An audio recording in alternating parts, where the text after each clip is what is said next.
At least हमें ये पता चल जाए कि हमारा जो प्रश्न पत्र है वो किस तरह का आने वाला है, तो हमारी जो कठिनाई है यानी कि हम जिस लक्ष्य को प्राप्त करना चाहते हैं उस लक्ष्य को प्राप्त करने में जो संघर्ष करना, वो संघर्ष थोड़ा सा कम हो जाएगा। कि जब इस तरह के प्रश्न आते हैं ना बच्चों, तो कई बच्चे क्या करते हैं, 1 2 3 4 5 6 7 ऐसे लिख लिया। यहाँ मैं आपको बताना चाहूंगी ऑब्जेक्टिव क्वेश्चन में बच्चों कई बार क्या करते हैं बच्चे, यहाँ पर आ जाएगा भाई ब, यहाँ पर आ जाएगा स, यहाँ पर आ जाएगा द। ये प्रश्न किस तरह के आते हैं, आपकी बुक के भी आ सकते हैं, यानी कि चैप्टर में से पूछे जा सकते हैं। खंड काव्य क्या है ये पूछ लिया है, या रस के आधार पर पूछ, कोई भी एक चीज है उसमें 4-5 टॉपिक कर लीजिए, अनुच्छेद के 4-5 टॉपिक कर लीजिए, या फिर संवाद के 4-5 टॉपिक कर लीजिए। तो या तो आप अनुच्छेद करिएगा या फिर आप संवाद करिएगा। तो ये है आपका पेपर पैटर्न, इस तरह से आपको पेपर देना है। फिर देखिए कहाँ मार्क्स नहीं आते हैं। हेलो स्टूडेंट, नमस्ते, कैसे हो आप सभी। मैं डिम्पल सैनी आप सभी का बहुत बहुत स्वागत करती हूँ। तो लर्न एंड शेयर के प्लेटफॉर्म पे आप सभी का हार्दिक अभिनंदन है। तो कैसे चल रही है आपकी पढ़ाई, जरूर बताइएगा। और अभी तक कुछ बच्चे जो है बैच ले चुके हैं, लर्न एंड शेयर से पढ़ चुके हैं और 9th क्लास से भी पढ़ रहे हैं, और कुछ बच्चे जो है आज पहली बार देख रहे होंगे, फर्स्ट बार इस प्लेटफॉर्म पर आए होंगे, इस चैनल को उन्होंने लाइक किया होगा, हो सकता है सब्सक्राइब किया होगा, नहीं किया है तो कर दीजिए, और अगर लाइक नहीं किया है तो लाइक भी कर दीजिए, और क्लास को शेयर कर दीजिए अपने क्लासमेट्स, अपने फ्रेंड्स, अपने रिलेटिव्स जो भी है सभी को। तो बच्चों आज हम यहाँ पर कुछ अलग तरीके से कुछ नया बताने वाले आपको, कि आप पढ़ने वाले हैं कक्षा 10, यानी कि शुरुआत आपकी हो चुकी है, और कक्षा 10 में आपको जो एग्जाम देना है उस एग्जाम को आपको किस तरह से देना है, सबसे पहले हमें ये देखना होगा। तो एक जो रणनीति होती है ना, कि ये हमें पता चले कि हमें देखिए किस तरह का क्वेश्चन आने वाले हैं, कि कौन कौन से क्वेश्चन में किस तरह का हमें आंसर देना है, ये सारी चीजें जब हमें पता चल जाती है ना, तो हमारी जो यात्रा है या जो हमारा संघर्ष है ना वो थोड़ा सा कम हो जाता है। अदरवाइज क्या होता है, अन्यथा हम लोग उस संघर्ष में जुटे रहते हैं। हम इस तरह से पढ़ाई करते हैं कि भाई ये यहाँ से ये क्वेश्चन आ गया, तो यहाँ से ये क्वेश्चन आ गया, तो इस तरह से मतलब इसको कैसे लिखना होगा, ये कितने नंबर का आएगा, प्रसंग व्याख्या किसमें से आएगी, और कहाँ क्या आएगा। हमें तो ये पढ़ना है। आज की क्लास जो स्पेशल है वो इसलिए है कि हमें तो ये देखना है कि सबसे पहले पेपर आया कैसा था भाई, 2024-25 का जो सेशन था, यानी कि अभी जस्ट लेटेस्ट आपका फरवरी में पेपर हुआ है, वो पेपर कैसा हुआ था और किस तरह के क्वेश्चन आए थे उसमें, वही पैटर्न हम बताने वाले हैं। कि पैटर्न के अकॉर्डिंग, अगर पैटर्न के अनुसार यानी कि प्रश्न पत्र प्रारूप के अनुसार अगर हम चलते हैं तो हम कितने अच्छे नंबर ला सकते हैं। ये जो एक्सपेरिमेंट है हमने लास्ट ईयर भी अपनाया था, तो इससे एमपी बोर्ड वाले बच्चों को बहुत फायदा हुआ था, क्योंकि हमारी जो क्लास है ये एमपी बोर्ड वाले बच्चों की है। एनसीईआरटी 10th क्लास हिंदी, जिसमें आपकी क्षितिज भाग 2 और कृतिका भाग 2 बुक चलाई जाती है और उनको पढ़ा जाता है पाठ्यक्रम में, और व्याकरण जो है बेसिक व्याकरण आपको मालूम है। और तो लेकिन एनसीईआरटी जो है राजस्थान में भी है, उत्तराखंड में भी है, झारखंड में भी है, छत्तीसगढ़ में भी है, या मध्य प्रदेश में भी है, और भी बहुत सारी जगह हो सकती है। लेकिन भाई पेपर पैटर्न जो है सभी स्टेट में अलग अलग होता है ना भाई, क्वेश्चन पेपर तो अलग अलग तरीके से आता है। राजस्थान का पेपर एमपी बोर्ड जैसा नहीं आता है, एमपी का राजस्थान जैसा नहीं आता है, उत्तराखंड का और थोड़ा अलग हो जाता है, झारखंड का थोड़ा सा और अलग हो जाता है। तो उससे क्या होता है, हम थोड़े कंफ्यूज हो जाते हैं। पढ़ा तो हमने सब है, एमपी एनसीईआरटी बोर्ड की क्लास आपकी एक सिंगल क्लास लगती है जिसमें सारे बोर्ड कवर होते हैं, लेकिन इसका मतलब ये तो नहीं कि एग्जाम पैटर्न में पेपर जो है वो इसी तरीके से आएगा। उसके लिए हमें अलग अलग मेहनत करनी पड़ेगी, अलग अलग तरीके से पढ़ाई करनी पड़ेगी। तो एटलीस्ट हमें ये पता चल जाए कि हमारा जो प्रश्न पत्र है वो किस तरह का आने वाला है, तो हमारी जो कठिनाई है यानी कि हम जिस लक्ष्य को प्राप्त करना चाहते हैं उस लक्ष्य को प्राप्त करने में जो संघर्ष करना, वो संघर्ष थोड़ा सा कम हो जाएगा। भाई करना तो पड़ेगा, ऐसा तो नहीं कहूंगी कि केवल और केवल इतना सा पढ़ने के बाद में आपका संघर्ष पूरा खत्म हो जाएगा, ऐसा तो मैं नहीं कह सकती, लेकिन थोड़ा सा कम जरूर हो जाएगा, थोड़ी सा आपको राहत मिल जाएगी कि हमारी जो रणनीति है वो कैसी है, किस योजना के अनुसार हमें पढ़ाई करनी है। तो चलिए शुरू करते हैं। तो सबसे पहले तो हम जान लेते हैं कि हम पढ़ने वाले क्या है। तो हम यहां पर पढ़ेंगे भाई मध्य प्रदेश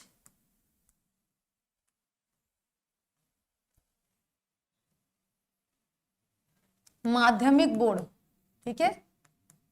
मध्य प्रदेश माध्यमिक बोर्ड क्यों लिखूंगी, क्योंकि जो माध्यमिक है वो कौन सा होता है, कक्षा 10, और उच्च माध्यमिक जो होता है वो कक्षा 12, ठीक है।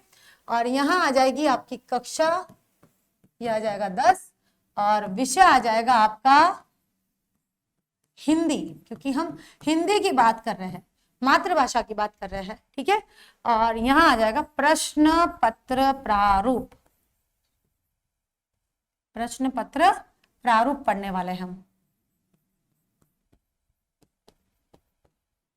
ठीक है, प्रश्न पत्र प्रारूप।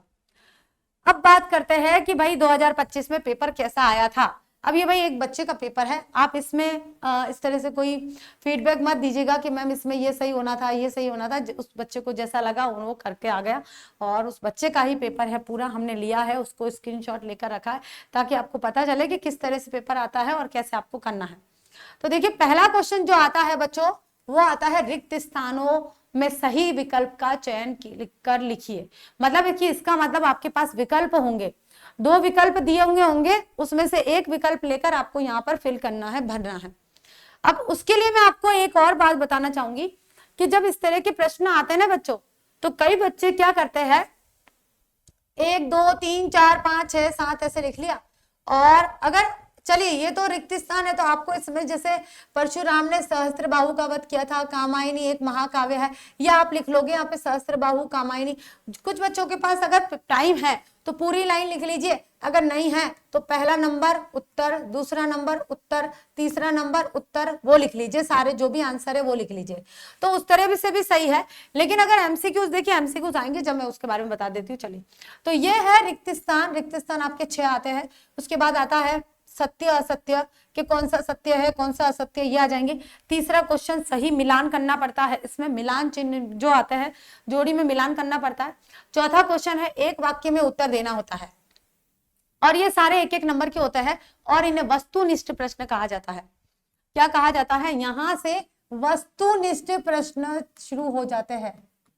और वस्तुनिष्ठ प्रश्न जो है वो 5 प्रकार के होते हैं, और कितने मतलब कितने कितने क्वेश्चन होते हैं, 5 × 6 कितना हो गया, 30 प्रश्न होते हैं टोटल, 30। 6 क्वेश्चन इसमें, 6 क्वेश्चन इसमें, 6 क्वेश्चन इसमें, 6 क्वेश्चन एक वाक्य उत्तर में आ जाएगा, और 6 ही क्वेश्चन आपका बहुविकल्पात्मक प्रश्न में आएगा, ऑब्जेक्टिव क्वेश्चन।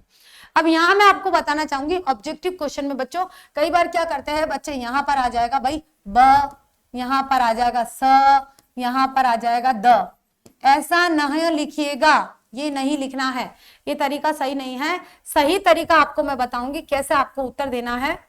आप ब लिखिए, आश्चर्य के श्रेष्ठ कवि माने जाते हैं, आपको ब लिखना है, लेकिन साथ में सूरदास भी लिखना है, सूरदास। ब उत्तर आपका सही है, लेकिन ब में क्या दिया गया है, सूरदास जी, ये भी आपको लिखना है। तो ये तरीका जो है मैंने आपको बता दिया है, इस तरह से आपको पूरा उत्तर देना है, ठीक है। तो ये भी पूरे 6 क्वेश्चन आते हैं। तो 1 2 पहला क्वेश्चन रिक्त स्थान का, दूसरा क्वेश्चन आपका सही गलत का, तीसरा क्वेश्चन आपका मिलान जोड़ी का, चौथा क्वेश्चन आपका एक वाक्य उत्तर का, 5वां क्वेश्चन आ जाएगा आपका ऑब्जेक्टिव क्वेश्चन में 6 प्रश्न, पूरे 30 नंबर का हो गया है, ठीक है। अब चलते देखिए यहाँ पर प्रश्न संख्या 6 से प्रश्न संख्या 17 तक 2-2 नंबर के प्रश्न आएंगे, ये 2-2 नंबर के प्रश्न, और इसे लघुतरात्मक प्रश्न लिख सकते हैं, ठीक है। क्या बोलेंगे इसके, लघुतरात्मक, लघुतरात्मक, अति लघुतरात्मक तो ये थे बच्चों, ये थे अति लघुतरात्मक, ठीक है। और ये है लघुतरात्मक प्रश्न, जिसमें हो सकता है आपका जो आंसर है 20 शब्द 25 शब्द इतना लगेगा। तो 20-25 शब्दों में आपको उत्तर देना होगा, और ये सारे प्रश्न 2-2 नंबर के होते हैं। प्रश्न संख्या, और सब में ऑप्शन आएंगे आपके पास, सब में ऑप्शन आएंगे। प्रश्न संख्या 6 में 2 आए, 2 में से 1 करना है, 7 में 2 में से 1, 8 में से 2 में से 1। और ये प्रश्न किस तरह के आते हैं, आपकी बुक के भी आ सकते हैं, यानी कि चैप्टर में से पूछे जा सकते हैं। खंड काव्य क्या है ये पूछ लिया है, या रस के आधार पर पूछ लिया, या छंद के आधार पर पूछ लिया, अलंकार के आधार पर पूछ लिया, गद्य की विधाओं के आधार पर पूछ लिया, फिर बुक का पूछ लिया भाई, फिर दूसरा भी बुक का पूछ लिया। ये यहाँ पर आ गया प्रश्न संख्या 12, इसमें 2 रचनाएं और भाषा शैली पूछी जाएगी। यानी कि आपको जीवन परिचय जो है वो इस तरह से याद करना होगा कि आप हर जो भी साहित्यकार है, जो भी कवि है, जो भी लेखक है, उनकी 2-2 रचनाएं, उनकी भाषा शैली आपको पता होनी चाहिए, ठीक है। तो ये प्रश्न 12 तक यहाँ बन जाएगा। उसके बाद देखिए कुल 23 प्रश्न आते बेटा आपके, तो ये 17 तक प्रश्न हो गए। यहाँ पे देखिए वाक्यांशों के लिए 1 शब्द, समास बताना है, समास विग्रह करना है, या जो भी नाम बताना है उसके बाद में ये प्रश्न आ गया यहाँ से, ये वाला प्रश्न है बच्चों कृतिका का है। फिर है प्रगतिवाद की कोई दो विशेषता या श्रृंगार काल को रीति काल को श्रृंगार काल क्यों कहते हैं।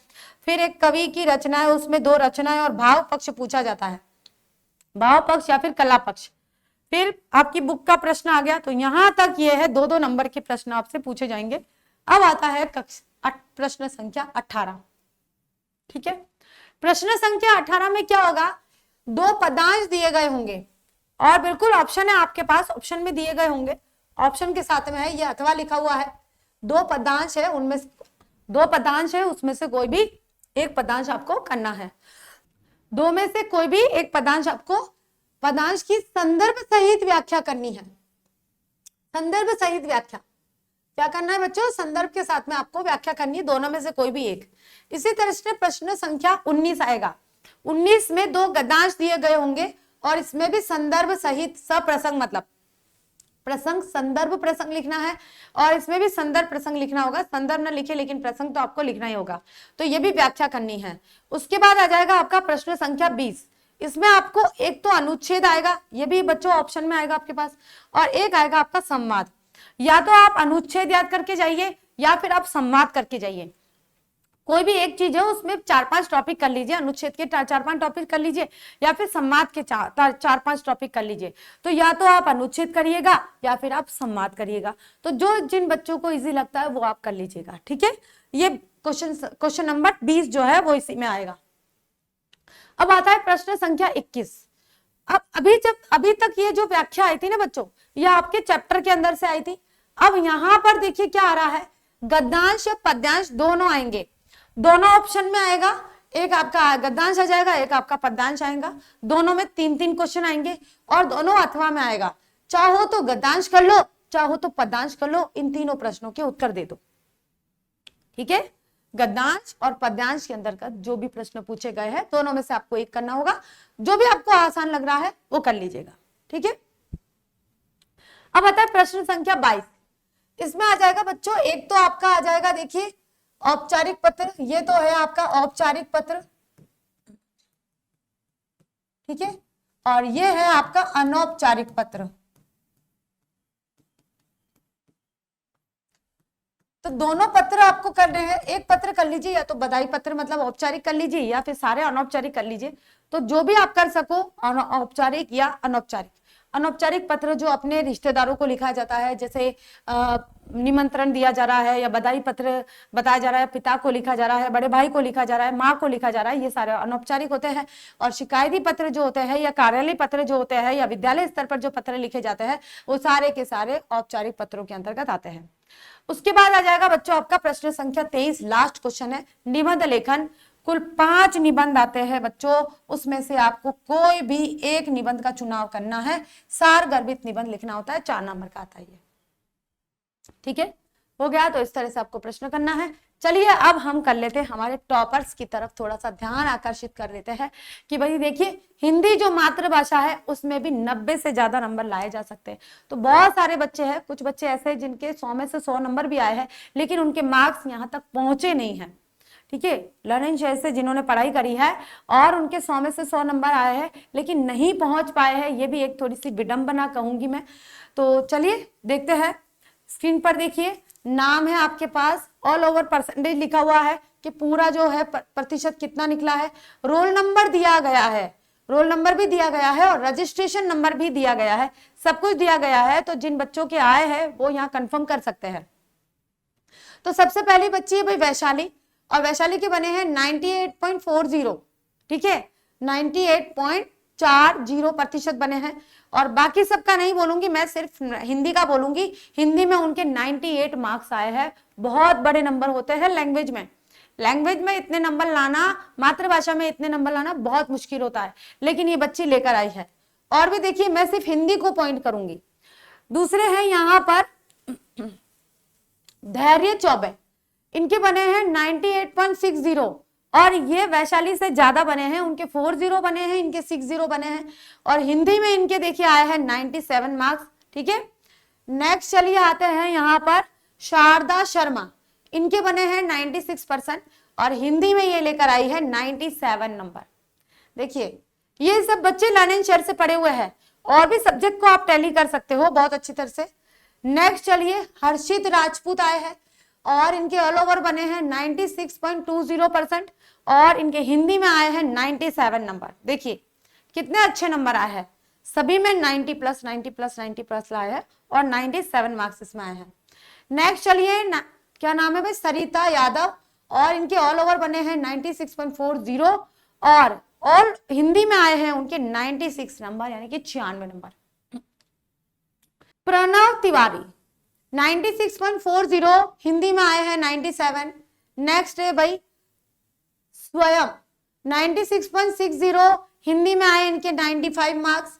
नेक्स्ट आ गए हैं काजल साहू 97.80, 97.80, हिंदी में आए हैं बच्चों 99 मार्क्स। देख लीजिए कितने अच्छे नंबर है, सिर्फ एक नंबर कटा है, और वो कहाँ कटा होगा मैं भी जानना चाहती हूँ कि कहाँ कटा होगा। 99 मार्क्स, बहुत अच्छे, मेरे भी नहीं आए थे।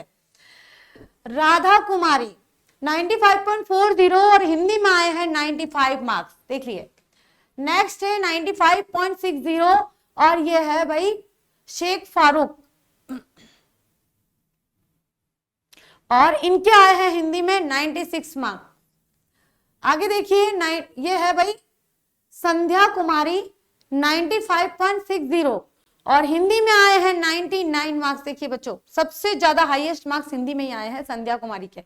लर्न एंड शेयर के स्टूडेंट है, ये सारे लर्न एंड शेयर के स्टूडेंट हैं जिन्होंने 2025 में अपना जो झंडा है वो गाड़ा है ना, अपना दबदबा बनाया है कि देखिए हम कहां से पढ़कर आए हैं, हम लर्न एंड शेयर से पढ़ के आए हैं और हम लर्न एंड शेयर के स्टूडेंट हैं। तो क्या आप भी लर्न एंड शेयर के स्टूडेंट बनना चाहते हैं और स्क्रीन पर अपनी फोटो, अपना रोल नंबर, अपना रजिस्ट्रेशन नंबर प्लस अपने परसेंटेज प्लस अपने सारे मार्क्स यहाँ पर दिखाना चाहते हैं, तो तैयार हो जाइए लर्न एंड शेयर के साथ, अपनी टीम के साथ, और इससे जुड़ने के लिए। और साथ में अपने जितने भी साथी हैं, जितने भी भाई बहन हैं या जितने भी क्लासमेट्स हैं, जितने भी फ्रेंड्स हैं, सबको जोड़ने का प्रयास कीजिए। देखिए शिक्षा तो ऐसी है कि जितना बांटोगे उतना बटेगा। भला करना है हमें तो भलाई हम करेंगे तब हमारा भला होगा ना, कि कर भला तो हो भला, हम भलाई करेंगे तो हमारा भला होगा, अदरवाइज नहीं होता है। चलिए बच्चों, अब हम करते हैं प्रश्न पत्र प्रारूप, यहां पर शुरू करते हैं।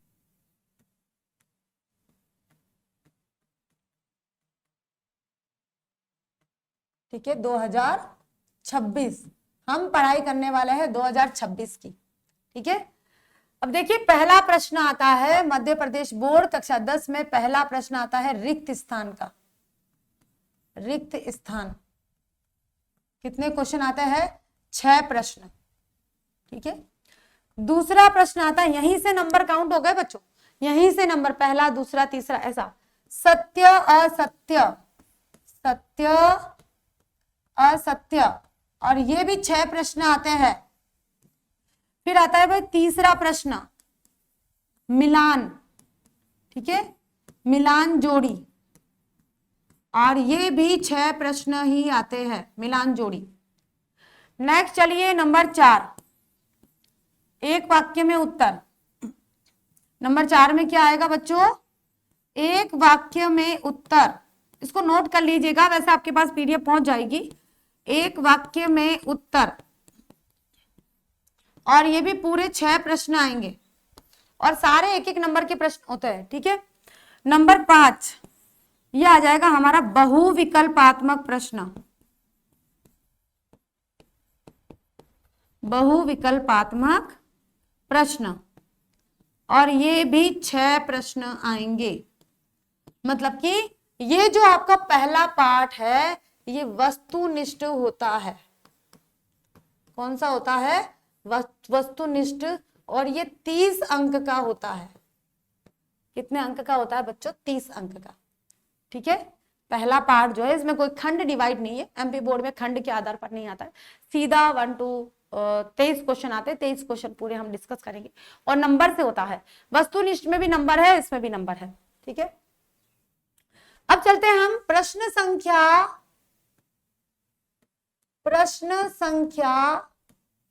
6 से 17 तक सविकल्प।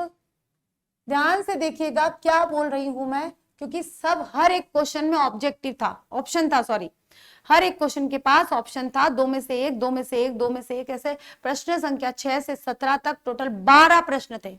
कितने प्रश्न थे बच्चों? 12 प्रश्न सविकल्प।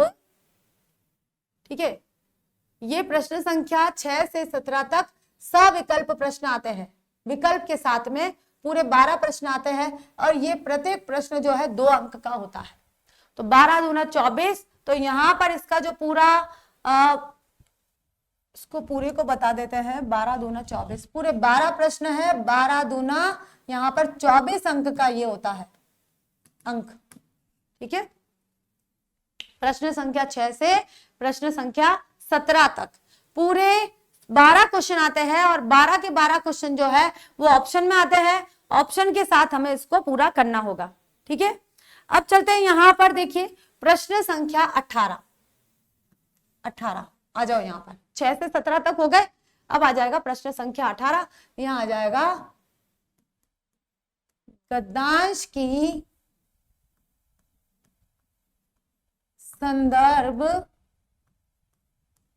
प्रसंग, यह आ जाएगा गद्यांश की संदर्भ प्रसंग सहित व्याख्या। ठीक है, गद्यांश की संदर्भ प्रसंग सहित व्याख्या आएगी। ये इसमें विकल्प आएगा, सविकल्प, विकल्प के साथ आएगा, आपके पास अथवा में आएंगे, कोई भी 2 होंगे, उसमें से आपको एक करना है। प्रश्न संख्या 19, पदांश की संदर्भ प्रसंग सहित व्याख्या। ठीक है, इसमें भी सविकल्प आएगा, सविकल्प, सविकल्प यानी विकल्प के साथ में आपके पास ऑप्शन आएगा, अथवा लिखा हुआ होगा, उस अथवा के आधार पर आपको करना है। ठीक है, तो यह है प्रश्न संख्या 18 और प्रश्न संख्या 19। अब आता है हमारा यहाँ पर प्रश्न संख्या 20। प्रश्न संख्या 20 में क्या बताया है? अनुच्छेद लेखन। अनुच्छेद का मतलब क्या होता है बच्चों? Paragraph writing. क्या होता है? एक पैराग्राफ लिखना होता है, टॉपिक दे दिया जाता है उसके ऊपर, अथवा यहाँ देखिए ऑप्शन आ गया संवाद लेखन, अनुच्छेद अथवा संवाद लेखन, ये इनमें ही ऑप्शन आ गया, अथवा लिख दिया ना, या तो अनुच्छेद लिखिएगा या फिर संवाद लिखिएगा। ठीक है, नेक्स्ट चलिए आता है हमारा क्वेश्चन नंबर 21। ठीक है, अनुच्छेद हो गया हमारा, संवाद हो गया हमारा। अब चलते हैं यहाँ पर प्रश्न संख्या 21 की तरफ। प्रश्न संख्या 21 में क्या होगा बच्चों? अपठित गद्यांश अथवा पदांश आधारित प्रश्न। ठीक है, और ये प्रश्न बच्चों कितने आएंगे? 3 प्रश्न आएंगे, या तो आप गद्यांश करिएगा या आप पदांश करिएगा, दोनों में से आपको एक करना है, या तो गद्यांश करिए या फिर पदांश करिए। अब आता है प्रश्न संख्या 22, यहां पूरा होने वाला है, बस ज्यादा नहीं है, थोड़ा सा ही है। प्रश्न संख्या 22 जो है वो आपका पत्र लेखन है। ठीक है, पत्र लेखन, उसके अंतर्गत आपका औपचारिक और अनौपचारिक दोनों ही आएंगे। ठीक है, इसको मैं या बना देती हूं, अथवा और या एक ही बात होती है। या औपचारिक या फिर अनौपचारिक, दोनों में से कोई भी आ सकता है, दोनों मतलब दोनों आएंगे, दोनों में से आपको कोई भी एक तैयार करना है, या तो औपचारिक तैयार कर लीजिए या फिर अनौपचारिक तैयार कर लीजिए। अब आता है हमारा लास्ट क्वेश्चन है प्रश्न संख्या 23, निबंध लेखन। क्या आएगा बच्चों? निबंध लेखन आएगा, और इसमें कम से कम 5 ऑप्शन आएंगे। इन 5 में से आपको कोई भी एक करना होगा। ठीक है, 5 में से आपको एक करना होगा। ये 4 नंबर का आएगा, ये आपका 4 नंबर का आएगा, और ये आपका शायद 3 नंबर का आएगा। ये जो क्वेश्चन नंबर 21 जो है वो शायद आपका 3 नंबर का आ सकता है ऐसा। तो ये है बच्चों पूरा पेपर पैटर्न। इस पेपर पैटर्न के अकॉर्डिंग हमको तैयारी करनी है। तो ज्यादा बड़ा पेपर नहीं आता है, वस्तुनिष्ठ बहुत अच्छे प्रश्न आते हैं, ग्रामर से संबंधित भी आते हैं, चैप्टर से संबंधित भी आते हैं, लेखक परिचय में जैसे जन्म मृत्यु पूछ लिया है, या रचना पूछ ली है, या फिर ग्रामर में संधि के भेद पूछ लिए है, अलंकार कितने होते हैं, रस कितने होते हैं, ये पूछ लिया है, काव्य की विधा के बारे में पूछ लिया, कुछ भी पूछ सकते हैं इसके अंदर से, ठीक है।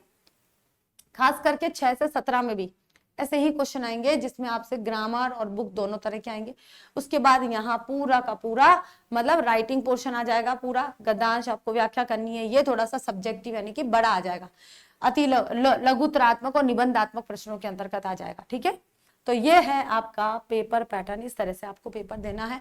फिर देखिए कहाँ मार्क्स नहीं आते हैं। तो चलिए आज की क्लास इतनी ही, फिर मिलते हैं सिलेबस के साथ में, नए तरीके से क्या पढ़ना है हमें, और अब तक जो पढ़ चुके हैं उसको कैसे रिवाइज करना है उसके साथ मिलते हैं। तो सारी अपडेट आपको मिल जाएगी, तैयार रहिएगा। Okay, thank you so much.